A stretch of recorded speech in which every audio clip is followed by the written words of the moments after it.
Hello दोस्तों, तो आज अपन स्टार्ट करें जामनगर 2003 पीजी का पेपर है ना, वो इन परीक्षा से 11 नंबर का पेपर। तो चरक अनुसार प्रत्यंगों की संख्या कितनी होती है? 56 होती है। चरक ने प्रत्यंगों की संख्या 56 बताई, सुश्रुत ने 61 बताई, काश्यप ने 87 बताई, भाव प्रकाश ने 38 बताई, गर्भ उपनिषद ने 29 बताई है। सुश्रुत अनुसार पुष्ट विसर्ग का अधिष्ठान होता है तो वेदिनी त्वचा होता है। तो याद रखना पड़ेगा के भी वेदिनी में के भी आता है, मतलब पुष्ट विसर्ग आता है ना, पुष्ट और विसर्ग आता है वेदिनी में। ताम्रा में क्या आता है? पुष्ट और किलास आता है। ताम्रा में पुष्ट और किलास आता है। वेदिनी में क्या होता है? नर्व एंडिंग मिलती है। मास धारा तो क्या होता है? तो अर्श भगंध और वितरित होता है। ए बी भी इसमें अर्श भगंध वितरित होता है। लोहिता में क्या होता है? तिल कालक न्यक्ष और व्यंग मिलता है। सुश्रुत स्त्रियों में बहिर्मुख स्रोतों की संख्या कितनी होती है? तो स्त्रियों में बहिर्मुख स्रोतों की संख्या 12 होती है। सुश्रुत ने स्रोत कितने बताए? 9 बताए। बहिर्मुख स्रोत कितने बताए? 9। पुरुषों में 9 बताए, स्त्रियों में 9 + 3 उसमें 12 बताए। सारंगधर ने 9 बताए, उसमें एक ब्रह्मरंध्र ऐड कर दिया तो 10 हो गए। स्त्रियों में 10 + 3 हो जाते 13 हो जाते हैं। अंतर्मुख स्रोत कितने होते हैं? सुश्रुत अनुसार 11 जोड़ी होते हैं, इन्हें योगवाही स्रोत बोलते हैं। कुल 22 होते हैं। चरक अनुसार 13 होते हैं। 14 आर्तव स्रोत बताया गया। आगे बढ़ जाते हैं तो वसा क्या होता है? शुद्ध मांस का स्नेह भाग, शुद्ध मांस का स्नेह भाग होता है। आगे बढ़ जाते हैं विष पुष्पक किसका पर्याय होता है? तो मदन फल का पर्याय होता है। मदन फल को नट छर्दन और विष पुष्पक बोलते हैं। श्वेत व स्रोतों का नियमन करती है तो प्राणवायु करती है। प्राण श्वेत व स्रोतों का नियमन कौन करती है? तो व्यानवायु करती है। व्यानवायु रस का परिसंचरण भी करती है। प्राणवायु होती है नियमन का कार्य करती है। उदान वायु वाक का कर्म करती है। अपान वायु होती है निष्कासन करती है। 5-6 चीजों का, मल का, मूत्र का, शुक्र का, आर्तव का, अपान वायु का और गर्भ का। विषनाशक श्रेष्ठ औषध क्या होती है? तो सीरिस होता है। चरक अनुसार स्त्री की स्वर्ण में पाई जाने वाली अस्थियों की संख्या कितनी होती है? 3 होती है। तो सी वी एस 3, 4 और 5। चरक अनुसार 3, वाक अनुसार 4 और सुश्रुत अनुसार 5 होती है। अर्क का कर्म क्या होता है? वमन और विरेचन दोनों होता है। रस तरंगिणी के अनुसार इसने क्या बताया? अर्क, स्नोही और वट बताया है। क्या बताया है ना? विरेचन द्रव्यों में क्या बताया कि अर्क, स्नोही और वट बताया। चरक ने आशा बताया, मतलब अर्क, स्नोही, अश्मंतक बताया। तो रस तरंगिणी ने वट बताया। वमन द्रव्यों का पांच भौतिक संगठन क्या होता है? तो वायु और अग्नि होती है। वायु और अग्नि होती है। वमन द्रव्यों में वायु प्लस अग्नि महाभूत प्रधान होता है। विरेचन द्रव्यों में पृथ्वी और जल महाभूत प्रधान होता है। वामक द्रव्य किस भूमि से ग्रहण करना चाहिए? तो आकाश, अग्नि और वायु महाभूत प्रधान से। विरेचन द्रव्य पृथ्वी और जल महाभूत प्रधान से ग्रहण करना चाहिए। अम्ल पित्त का प्रथम का वर्णन कहाँ मिलता है? तो काश्यप संहिता मिलता है। सुक्तक नाम से मिलता है। शुष्क पिपली का रस क्या होता है? तो कटु होता है। आपने को याद रहना चाहिए कि जो शुष्क पिपली होती है उसका 410 की घटक है, 410 की ड्रग है। तो कटु रस होता है, मधुर विपाक होता है, अनुष्ण शीत वीर्य होता है। जबकि आर्द्र पिपली में मधुर रस होता है। और मधुर आर्द्र पिपली में क्या होता है? मधुर रस होता है। फिर आगे बढ़ जाते हैं। वत्स नाम का प्रयोजन क्या होता है? मूल होता है। लांगली का प्रयोजन कंद होता है। कुलत का निषेध अम्ल पित्त जनानाम होता है। कुलत क्या होती है? अम्ल पित्त जनानाम होती है। संगवेर किसका पर्याय है? तो अदरक का पर्याय होता है। इसे शुंठी कहते हैं, इसे विश्व विसर्ज्य कहते हैं। बाल विसर्ज्य रसायन होती है, अक्षय विसर्ज्य लोद्र होता है, शिशु विसर्ज्य अति विषा होती है। श्रृंगवेर किसका पर्याय होता है? अदरक का होता है। नजोर में किसका निषेध किया गया है? तो कसाय का निषेध किया गया है। कसाय कल्पना होती है, उसको माना गया, परंतु कसाय निषेध होता है। तेल निष्कर्षण हेतु प्रयुक्त यंत्र क्या होता है? पाताल यंत्र होता है। विद्याधर यंत्र तो हिंगू से पारक का निष्कर्षण करते हैं। डमरू यंत्र के ऊर्ध्व पातन में उपयोग आता है। दोला यंत्र स्वेदन के लिए उपयोग आता है। लहसुन का निषेध है तो उष्ण होने के कारण यह पित्त आवृतवात में, रक्त आवृतवात में निषेध होता है। कफ आवृतवात में यूज कर सकते हैं। दोला यंत्र का प्रयोग करते हैं तो स्वेदन हेतु करते हैं। मूत्र कक्ष में निर्दिष्ट परपटी क्या होती है? श्वेत परपटी होती है। मूत्र कक्ष में श्वेत परपटी होती है। इसमें पारद और गंधक दोनों नहीं होता है। श्वेत परपटी है ना। स्वर्ण परपटी तो संग्रहण में उपयोग करते हैं। ताम्र परपटी योग रत्नाकर ने कांस्य में बताई, रस रत्न समुच्चय ने पुष्ट में बताई। रस परपटी संग्रहण में उपयोग किया जाता है।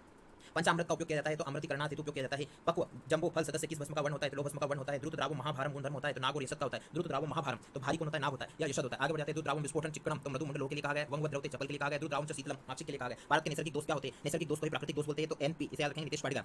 तो विश्व, वनी और मल होते हैं। कंचुक दोष को उपाधिक दोष बोलते हैं, यह 7 दोष होते हैं। और यौगिक दोष को व्यापारिक दोष बोलते हैं, ये नाग और वंग होते हैं, है ना। योगेश व्यापारी तो नाग और वंग। कंचुक दोष कंचे खेलने से उपाधि मिलती है और नितेश पाड़ेगा नैसर्गिक को प्राकृतिक बोलते हैं। विश्व, वनी, मल टोटल भारत के दोष 12 होते हैं। अविपत्ति का चूर्ण में मिश्री का प्रमाण कितना होता है? तो 66 भाग होता है। त्रिव्रत 1/4 भाग होती है ना। त्रिव्रत जिसे क्या बोलते हैं? निषोध बोलते हैं। सबसे ज्यादा औषध द्रव्य में त्रिव्रत होती है। अविपत्ति का चूर्ण में अम्ल पित्त निषोध प्रधान घटक होता है। आगे बढ़ जाते हैं। अम्ल पित्त के मुख्य रूप से क्या देते हैं? अविपत्ति का चूर्ण देते हैं। वाक अनुसार दंत धावन हेतु वर्ज्य क्या होता है? पीलू वर्ज्य होता है। वट, अशन और अर्क का उपयोग करते हैं। चरक अनुसार तृष्णा के भेद कितने होते हैं? 5 होते हैं। चरक में तृष्णा के भेद 5 बताए, सुश्रुत ने 7 बताए। विसर्प के भेद चरक ने 7 बताए और सुश्रुत ने 5 बताए। शुष्क द्रव्य का ग्रहण करना चाहिए, सम प्रमाण में करना चाहिए। आहार परिणाम कर भाव की संख्या होती है 6 होती है। शरीर वृद्धि कर भाव कितने होते हैं? वाक अनुसार 17 होते हैं, है ना। शरीर वृद्धि कर भाव वाक अनुसार 17 होते हैं। चरक अनुसार कितने होते हैं? 4 होते हैं। निम्नलिखित में से सुश्रुत संहिता पर टीका कौन सी नहीं है? तो इंदु टीका या अष्टांग हृदय पर लिखी गई है। चक्रपाणि ने भारमती सूत्र स्थान पर टीका लिखी है। डल्लन ने निबंध संग्रह लिखी है। स्वभाव परमोवाद देन होती है तो चरक का देन होती है। यह चरक सूत्र स्थान 16 में बताया गया। बौद्ध दर्शन से संबंधित होता है। यह रस तरंगिणी के लेखक कौन होते हैं? सदानंद शर्मा। तो रस की तरंगे सदा आनंदित। चित्रक मूल का विपाक क्या होता है? तो कटु होता है। ज्योतिषमती का वनस्पति नाम सेलेस्टस पेनिकुलेटा होता है। आगे बढ़ जाते हैं। केलोट्रोपिस प्रोसेरा अर्क का बोटनिकल नेम होता है ना। फिर आ जाता है ये ट्राइकोएंथस डायोक्टिका तो ये पटोल का होता है। विथानिया सोमनिफेरा अश्वगंधा का बोटनिकल नेम होता है। अर्क को भाव प्रकाश ने तुलफल बोला है, सदापुष्पी बोला है। पाटला का प्रयोजन मूल त्वक होता है। आदान काल में किस रस की वृद्धि होती है? तो कटु रस की वृद्धि होती है। अपन कैसे पढ़ेंगे? तो आदान काल विसर्ग काल। आदान काल में त्रिकटु मतलब है ना, त्रिकटु आलम तो शिशिर बसंत ग्रीष्म वर्षा शरद हेमंत अपने को याद होना चाहिए। तो आदान काल में क्या होता है कि तिक्त, कसाय और कटु रस प्रधान होता है। फिर आगे बढ़ जाता है विसर्ग काल में तो अम्ल, लवण और मधुर रस प्रधान होता है। फिर आगे बढ़ जाते हैं तो जनपद भाव में गरियसी भाव कौन सा होता है? तो काल होता है। जनपद ध्वंस में सबसे गरियसी भाव कौन सा होता है? काल होता है। आगे बढ़ जाते हैं। लिखित में से कौन सा अष्टविध आहार विशेष साहित्यों में सम्मिलित नहीं होता है? तो कारण ये सम्मिलित नहीं होता है। प्रकृतिकरण संयोग होता है। फिर आगे बढ़ जाते हैं। कपच प्रमेयों में सुख साध्यता का कारण क्या होता है? तुल्य दोष होने के कारण संप्रियत्वाद होता है। पुराणत्व रक्त गुण पुराण होने पर साध्य होता है। तुल्य ऋतु होने पर ज्वर साध्य होता है। और महात्ययवाद होने के कारण वातज प्रमेय असाध्य होता है। विधि संप्राप्ति का वर्णन चरक ने किया है। चरक ने कितनी संप्राप्ति बताई है? 6 बताई है। वाग्भट ने कितनी बताई है? 5 बताई है। मात्रा बस्ती है ना, समान नहीं होती है। तो मात्रा बस्ती क्या होती है? तो याद रखना पड़ेगा अन्वसन बस्ती से आदि होती है। हाँ, स्नेह की हसु मात्रा होती है। हाँ, अब नॉर्मल नीरो बस्ती की मात्रा 24 पल होती है। अन्वसन बस्ती की मात्रा 6 पल होती है। मात्रा बस्ती की मात्रा 1.5 पल होती है। गुंजा का भार, एक गुंजा का भार सामने 125 mg होता है या 120 mg होता है। टिटेनी का कारण निम्न से कौन सी ग्रंथि की विकृति होता है? पैराथायरॉइड ग्रंथि के कारण टिटेनी होता है। 200 के चैव प्रकोप का कारण क्या होता है? 2 होते हैं। व्यंजक हेतु क्या होता है? प्रेरक हेतु कहलाता है। गलगन में 2 आदि मिलता है तो वात कपच है ना, वात कपच होता है। पित्तज गलगन नहीं होता है। किस व्याधि की प्रवृत्ति वेग के रूप में होती है? तो अपस्मार व्याधि की उत्पत्ति प्रवृत्ति वेग के रूप में होती है। संज्ञा नाश की चिकित्सा करने में आवश्यक होता है तो संज्ञा नाश की चिकित्सा संन्यास में करते हैं। प्रसिका दान पर्याय किसका होता है? विरेचन का होता है। प्रस्कंदन पर्याय विरेचन का होता है। वमन को लेखन कहते हैं। गुल्म की चिकित्सा विशेष रूप से ध्यान रखा जाता है। वात का गुल्म ना अनिलम शांति उपाय चरक निदान में बताया गया है। आगे बढ़ जाते हैं तो सेरेब्रम मलेरिया का कारण क्या होता है? प्लाज्मोडियम फल्सिफेरम होता है। सुश्रुत अनुसार हृदय होता है। श्रमजन्य वातिक ज्वर के पूर्व रूप में दिया जाता है। स्थावर विष के अधिष्ठान 10 होते हैं, जंगम विष के अधिष्ठान 16। तो क्या होता है, वर को याद रखना है 10 और जंगल में 16 साल में जाते हैं। चक्रपाणी मत अनुसार पुष्ट में रक्त मोक्षण करना चाहिए, तो 6 मास पर रक्त मोक्षण करना चाहिए। और किसी आचार्य ने सुश्रुत ने बोला वर्ष में 2 बार 15 दिन पर वमन कराते, 3 दिन पर नस्य कराते। रस रत्न समुच्चय ने 7 दिन पर नस्य का वर्णन किया है, एक मास पर विरेचन कराते। श्रृंग का संबंध किससे होता है, तो श्रृंग जलों का अलाभ वात पित्त और कफ रक्त मोक्षण से संबंधित होता है।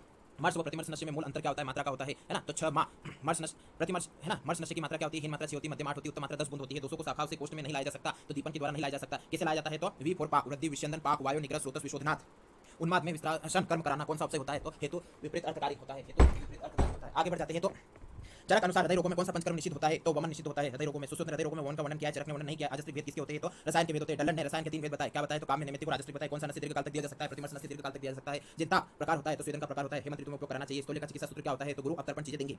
स्थूल के व्यक्ति में गुरु और अपतर्पणकारी चिकित्सा देते हैं, जैसे कि मधु, और कार्य में लघु संतर्पण चीजें देते हैं, जैसे जंगल मांस। निरु आदान काल होता है, निरुहादान काल क्या होता है, अभोजन निरु को खाली पेट देते हैं या जीर्ण देते हैं। समय विरेचन अनुकूल स्थिति में होती है, तो मंद कप में उपयोग करा जाता है। चरक अनुसार विरेचन के प्रवर वेगों की संख्या कितनी होती है, तो प्रवर वेगों में अपने को याद रखना पड़ेगा 30 होते हैं, और इसमें जो मल निकलता है 2% निकलता है। मध्यम में 20 वेग और है ना। आगे बढ़ जाते हैं। अवर में 10 वेग आते हैं, और इसमें याद रखना पड़ेगा वमन में 8, 6 और 4 वेग आते हैं। सुश्रुत अनुसार स्थावर विष की संख्या कितनी होती है, 55 होती है। चरक अनुसार 21 होती है। सुश्रुत अनुसार खनिजों के विषों की संख्या कितनी होती है, 2 होती है। हड़ताल और फेनाश्म होता है, इसे ही क्या बोलते हैं, है ना, हड़ताल और फेनाश्म। आगे बढ़ जाते हैं। तो 16 वर्ष के पुरुष में निरुबस्ती की मात्रा क्या होती है, 10% होती है। अब अपन पढ़ते हैं मात्रा निरुबस्ती। तो 1 वर्ष में आधा प्रतिशत देते हैं, 1 से 12 वर्ष में एज/2 देते हैं, 12 से 18 वर्ष में एज-6 बस्ती उपयोग करेंगे। 18 से 70 वर्ष में 12% उपयोग करेंगे, 70 से 100 वर्ष में 10% बस्ती उपयोग करते हैं। चरक अनुसार बस्ती नेत्र का प्रमाण क्या होता है, 6 वर्ष में 6 अंगुल, 12 वर्ष में 8 अंगुल और 20 वर्ष में 12 अंगुल उपयोग करते हैं। तो कैसे आता है, 6 वर्ष में 6 अंगुल, 12 वर्ष में क्या होता है, 6 से 12 वर्ष तक जाएंगे तो 1/3 अंगुल, 1/3 है ना अंगुल बढ़ाते जाते हैं, और 12 वर्ष से 20 वर्ष में आधा अंगुल बढ़ाते जाते हैं। फिर आगे बढ़ता है। चरक अनुसार श्रेष्ठ मेद्य रसायन क्या होता है, संकुष्टि होता है। दूसरी विष का आश्रय होता है, धातु होती है। चरक मत अनुसार किस पर दूसरी विष का प्रभाव नहीं होता, तो हिम पांगे पर दूसरी विष का प्रभाव नहीं होता। उदावरता योनि में कौन सा व्यापक मिलता है, तो कृच्छ आर्तव मिलता है। अनार्तव तो संडी योनि व्यापक होती है। दुष्ट आर्तव पुत्रग्नि होती है। बंध्या नष्ट आर्तव होता है। अल्पार्तव तो वातज योनि व्यापक होता है। बंध्या नष्ट आर्तव वातज अल्पार्तव दुष्ट आर्तव पुत्रग्नि होती है। अनार्तव संडी होती है। आर्तव सोतसों का लक्षण, तो आर्तव नाश होता है, याद रखना पड़ेगा BAMS। तो BMS तो बंध्यात्व, आर्तव नाश और मैथुन असहिष्णुता। सुश्रुत अनुसार वर्ण के उपक्रम कितने होते हैं, 60 उपक्रम में क्या 60 उपक्रम होते हैं, उसमें क्या सम्मिलित नहीं होता है, तो आतप नहीं होता है। चरक ने वर्ण उपक्रम 36 बताए, चरक ने विष उपक्रम 24 बताए। लुता विष के उपक्रम 10 होते हैं, मूल गर्भ के उपक्रम 10 होते हैं। अनवबद्ध शल्य निरण के उपाय 15 होते हैं। आगे बढ़ जाते हैं। तो देयस्य रुधिरम मूलम रुधिर ने उधारिते किस संदर्भ में है, तो सुश्रुत ने कहा है। आर्तव का अंजलि प्रमाण तो 4 होता है। मूत्र का अंजलि प्रमाण 4 होता है। स्तन्य का 2 होता है। किस मास में गर्भ स्थिरता को प्राप्त कर लेता है, चतुर्थ मास में गर्भ स्थिरता को प्राप्त कर लेता है। गर्भ की आकृति पेशी सदस्य किसने महीने में होती है, द्वितीय महीने में होती है।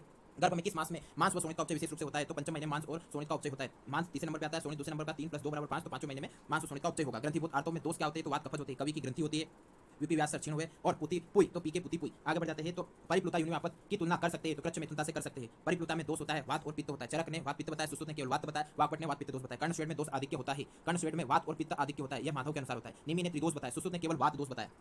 पोथी किस प्रकार का अधिष्ठान की व्याधि है, तो वर्तमगत व्याधि होती है। पोथी में लेखन कर्म करते हैं। किस राष्ट्र में सर्वप्रथम सरकारी स्तर पर परिवार नियोजन कार्यक्रम प्रारंभ हुआ, तो भारत में हुआ था। केस होते हैं, तो पितृज भाव होते हैं। चरक अनुसार असम्यक नाभिनाल कर्तनजन्य व्याधियां क्या होती है, तो चरक अनुसार 4 व्याधि होती है। कौन सी होती है, उत्तुंडिका होती है, विनामिका, विजंबिका और पिंडलिका होती है। वाकपट ने 2 बताई, विनामिका विजंबिका बताइए। नाभिनाल कर्तनजन्य व्याधि में विजंबिका या छिरालसक का लक्षण भी होता है, और नाभिनाल कर्तनजन्य विकार होता है। आगे बढ़ जाते हैं। उपशीर्षक में होने वाला स्रोत होता है, तो समान वर्णी अरुज होता है। वाकपट अनुसार उपेशन संस्कार पंचम माह में कराया जाता है। षष्ठम माह में काश्यप ने उपेशन बताया है। सत्पुना भगंदर में दोष प्रधानी वात होता है। पुष्टग्रीव में पित्त और परिस्रावी में कफ होता है। सत्पुना पुष्टग्रीव परिस्रावी संभुकावर्त में त्रिदोष होता है। उन्मार्गी नॉर्मल क्रमिजन्य भगंदर होता है। किस व्याधि में मेढ्र चर्म पुनः अपने स्थान पर नहीं आ पाती, परिवर्तिका में मेढ्र चर्म अपने स्थान पर पुनः नहीं आ पाती। व्रणशोथ का 7वां उपक्रम क्या होता है, विकृतापहम होता है। 7 उपक्रम कौन से होते हैं, आदो विमलापन, द्वितीय अवसेचन, फिर उपना पाटन शोधन रोपण विकृतापहम। एक बार क्वेश्चन आया प्रथम उपक्रम, तो आदो विमलापन है ना, उंगलियों से मलते हैं। 5वां होता है तो शोधन होता है। 7वां होता है विकृतापहम होता है। संधि मुक्ति भग्न के प्रकार 6 होते हैं ना, कांड भग्न 12 होते हैं। पीजी 2023 में आया था कांड भग्न के भेद 12। सदन से यंत्र का अंगुल प्रमाण तो 16 अंगुल होता है। स्वस्तिक का 18 अंगुल होता है। शोणित व प्लीहा मात्रज भाव होते हैं। वेरस्य नामक स्तन्य में दोष संबंध होगा, तो वात होगा। वेदन कर्म में प्रयुक्त द्रव्य कमलनाल और मृत प्रसूति की सिरा होती है। प्लुष्टम विवर्णम प्लुष्यते अतिमात्रम कहा गया, तो प्लुष्ट दग्ध हेतु कहा गया। लेकिन नेत्र रोग कौन सा होता है, उत्संगिनी होता है, तो अपने को पता होना चाहिए। कुलव तो क्रमिगंति उपना लगन अंजनामिका और विश्वर्त ये क्या होता है, तो ये बी काम करते हैं। इसमें अपन क्या करते हैं, बी काम करते हैं। लेखन उत्संगिनी में करते हैं। नक्तांगदिता मिलती है श्रेष्ठ विदग्ध दृष्टि में, तो एन के याद रखना पड़ेगा। पित्त विदग्ध दृष्टि में दीवानदिता मिलती है। वातज अधिमंत का उपद्रव होता है, तो हतादिमंत होता है। हतादिमंत वातज अधिमंत का उपद्रव है। फिर नस्य में कौन सा मर्म संबंधित होता है, श्रृंगाटक मर्म संबंधित होता है। नासागत रक्तपित्त में देह औसत दुर्वास सुरस होता है। इति जामनगर 2003 का पेपर गोविंद पारिक सर से 11 नंबर का पेपर समाप्त होता है।